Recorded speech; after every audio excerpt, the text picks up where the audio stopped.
Assalamualaikum warahmatullahi wabarakatuh. Kembali lagi kita di Grebek Parlemen. Ya, kali ini kita ingin menggerebek salah satu anggota DPR yang sangat vokal dan selama ini membela kepentingan masyarakat. Oke, langsung masuk. Kita masuk ya, kita lihat kegiatan itu Dr. Insinyur Herman Heron MSI. Ayo kita masuk ya. Ini lagi. Assalamualaikum. Fokus. Bapak ini lagi ngapain? Fokus. Iya sih, cakep sih. Assalamualaikum. Waalaikumsalam.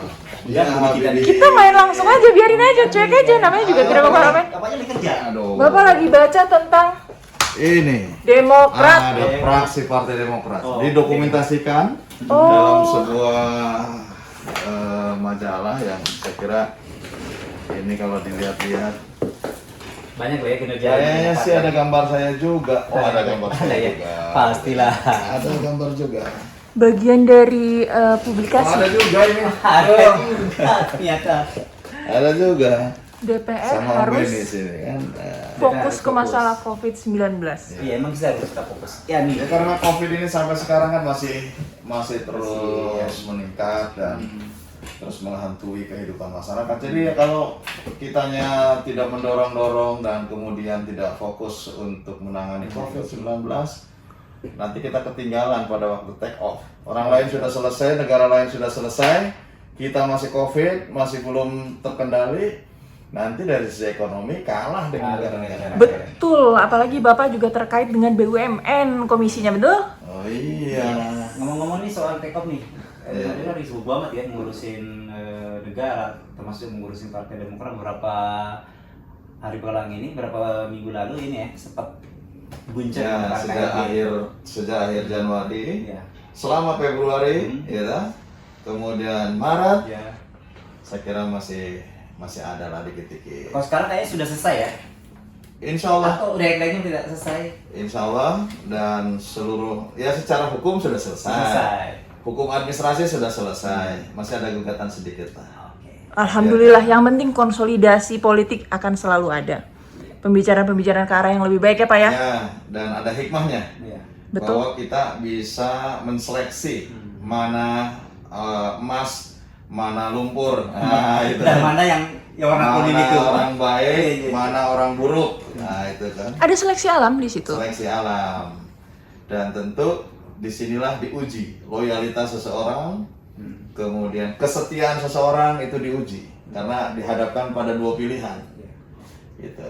Ketika kita setia kepada siapapun akan setia. Karena kerja-kerja politik itu bukan hanya kerja-kerja yang berfokus kepada Teknis. Iya, kepentingan teknis, tapi bagaimana kita tetap menunjukkan kesetiaan kita Ya, terhadap artinya kita dari partai itu tersendiri. berpolitik yang harus dengan moral dan etika yang ini harus menjadi dasar dalam berpolitik.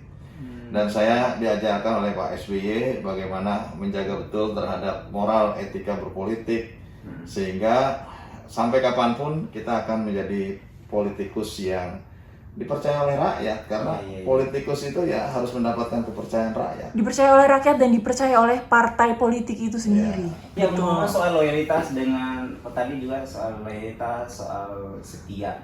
Nih, kan sibuk banget nih. Ngurusin organisasi, masih ngurusin kami ya kan. Betul. Ngurusin pemuda-pemuda di dapil, muda-mudi DPR.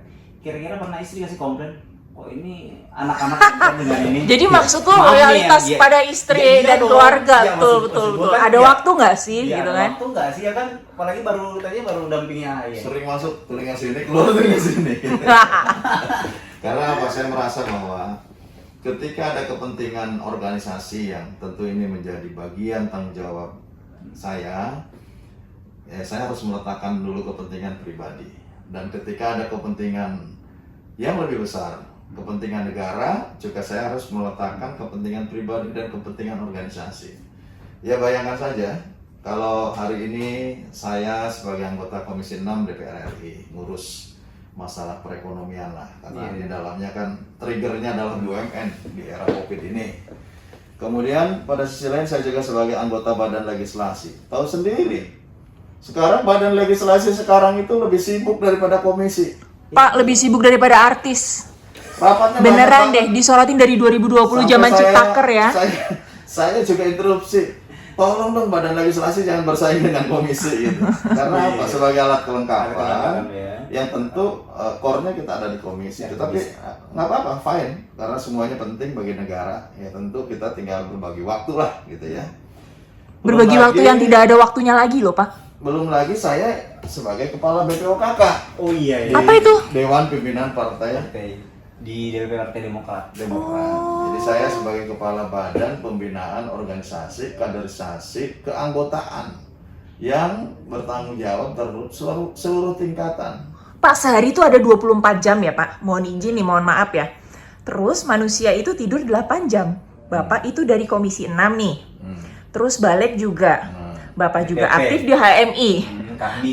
Saya masih, Di DPP. saya presidium Terus Majelis tadi- Nasional kami. Nah, Saya masih ketua IPKANI. Hmm. Saya masih ketua Kan. MPPI, ketua umum MPPI. Saya masih kepala keluarga gitu. tuh bagaimana bagi waktunya Pak? Atau weekend atau bagaimana ibu Buktinya dan Anda dapat anak-anak? Buktinya Habibie dapat hari ini. Iya juga Tapi sih. kita antri bos. Bener ya? Guys kita antri. Sampai kita antri ke berapa tadi? Angka Betul, 5 betul. Ya? Kita untung aja nggak ada nomor antrian ya. Bagi saya sesuai dengan waktu. Saya berikan waktu jam 15. Hmm. Pas time jam 15. 15. Oh iya iya. iya. Dan ini saya baru datang langsung dari Banjarmasin. Mendampingi Itu- ketua umum. Mendampingi Ah, iya. Ketua Umum AHY kunjungan di Banjarmasin. Itu ada Safari kunjungan Ramadan. kunjungan Safari Ramadan Tetapi Partai juga Demokrat. Di sana bukan hanya sekedar safari Ramadan, karena di sana ada PSU, pemilihan ulang untuk Pilkada Kota Banjarmasin dan Provinsi Kalimantan Selatan.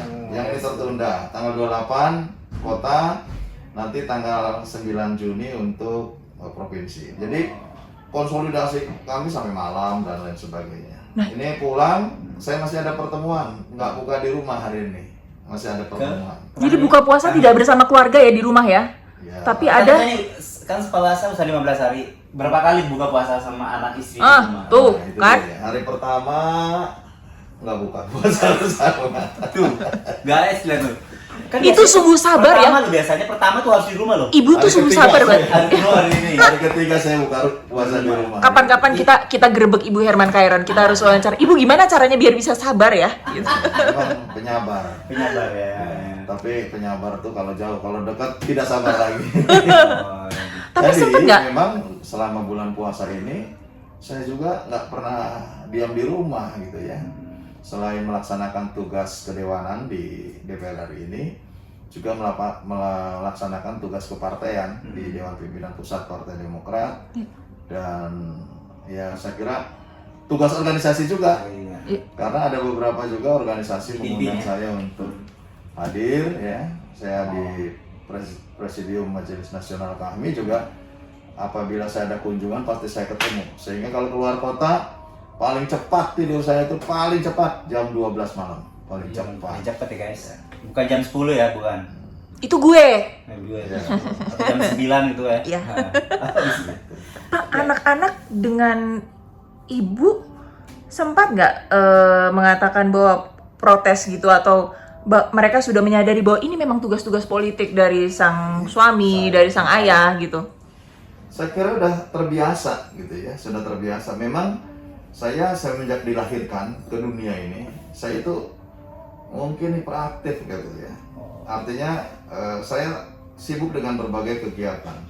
Dari mulai saya dulu waktu kecil, kan kalau kecil tuh harusnya bermain. Mainnya. Saya bikin klub-klub sepak bola yang terdiri dari anak-anak tetangga saya. gitu, Kumpulin, dikumpulin. Ayah saya tentara. Oh, anak kolong. Anak kolong, semir sepatunya itu saya ambil untuk ngecat, kaosnya itu dicat. Nah, Anak kolong kehidupan keras, bro. Oh, keras ya. Ayo, Pantesan pas makanya kemarin- tahan banting. Nih. Tahan banting. Pantesan kemarin salah satu bukan nggak ada juga kalau satu-satunya dari Partai Demokrat yang pasang barang untuk KLB ini. Biasa kehidupan keras Ternyata. dari kecil. Anak kolong. udah keras. Anak kolong.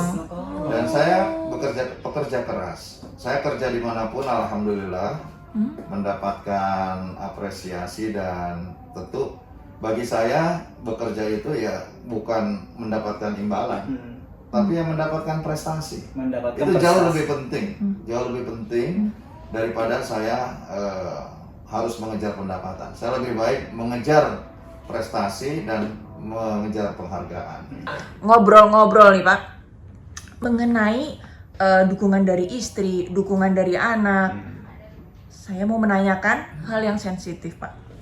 Waduh, Apakah ini Berat juga berat ini, sensitif ini. apakah ini juga salah satu niatan Bapak untuk memberikan yang terbaik kepada orang tua, kepada Bapak Ibu, apalagi Bapak dari Pak Herman adalah seorang tentara, seorang yang punya jiwa kesatria. Makanya Bapak, oke, sebaik-baiknya saya harus bermanfaat buat orang lain.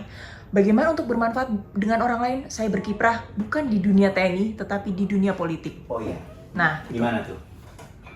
Ya, semua itu kan sudah menjadi garis dan takdir Allah Subhanahu wa Ta'ala.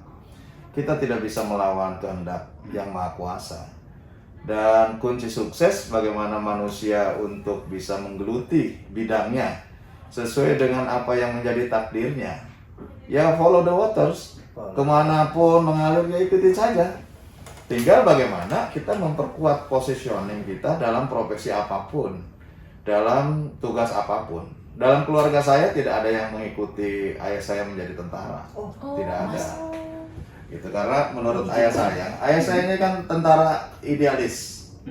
kalau tentara idealis biasanya maaf Pak, perang, miskin. tentara perang. Miskin ya. berarti nggak punya apa-apa. Tentara perang. Biasanya gitu, Le. Jangan ngomong gitu, kali nggak enak.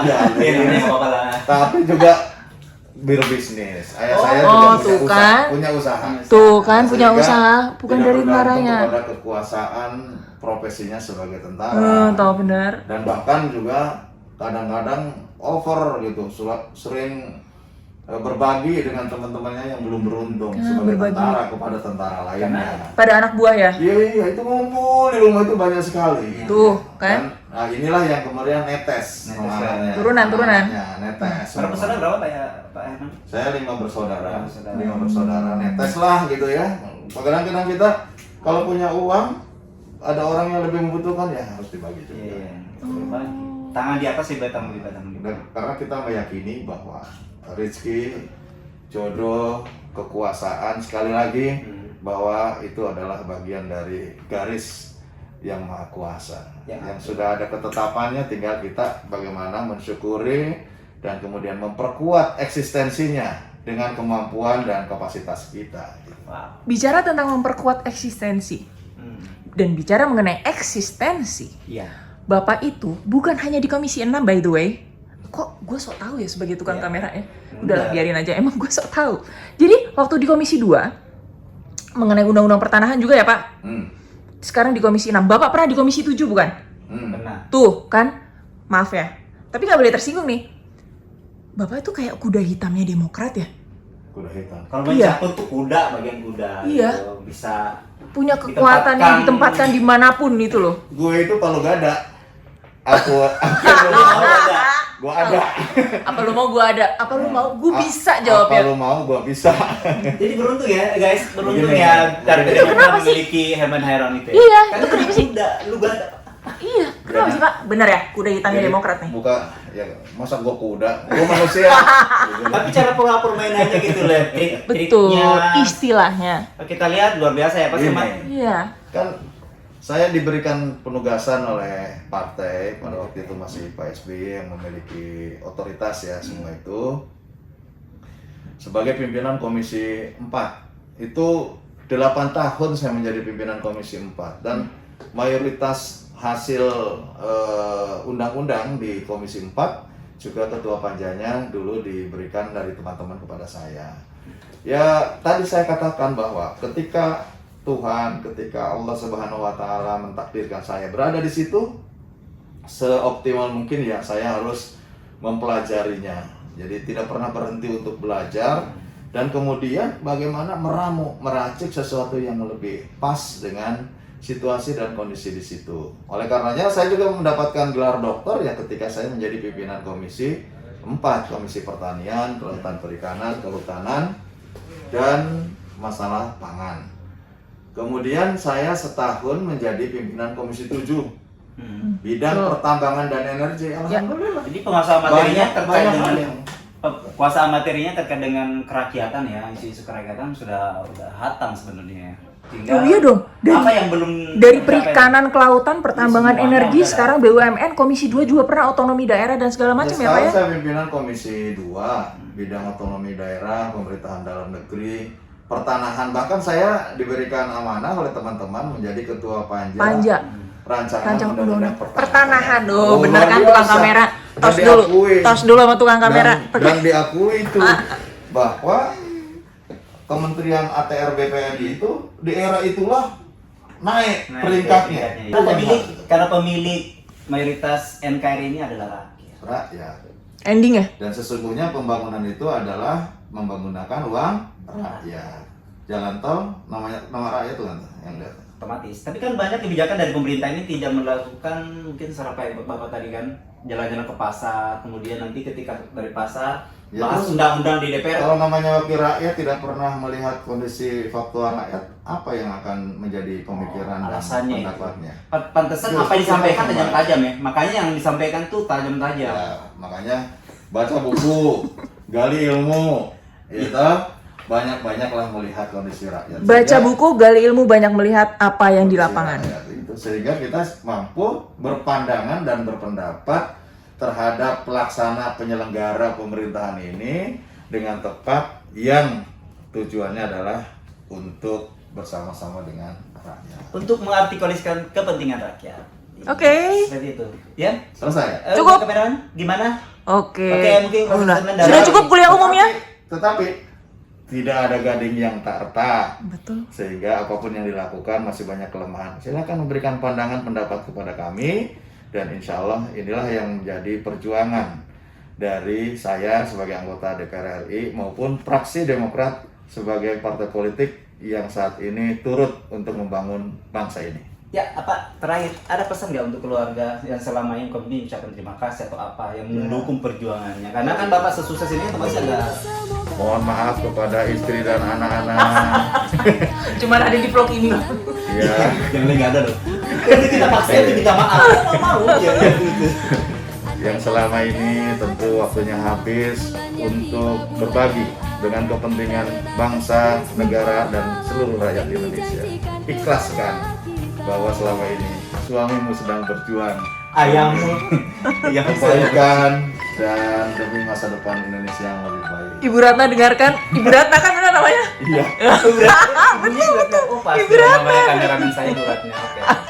Kita kapan-kapan guys kita ngobrol dengan Ibu Ratna. Bagaimana teknologi Albir Gantara menurut Pak Habibie? Wah, nomor Pak Habibie benar-benar saja. Ya, jadi apa yang kita lakukan untuk rakyat? Selalu perbanyak ilmu, rajin baca buku, dan lakukan semuanya 3. untuk sepenuh-penuhnya masyarakat 3M. Indonesia. Gitu ya. Oke. Jadi guys, terima kasih Bersama Habibie Mahaba dan Bapak Herman Khairon, dan kameramen daerah pemilihan Daerah pemilihan Jawa Barat 8, Cirebon dan Indramayu.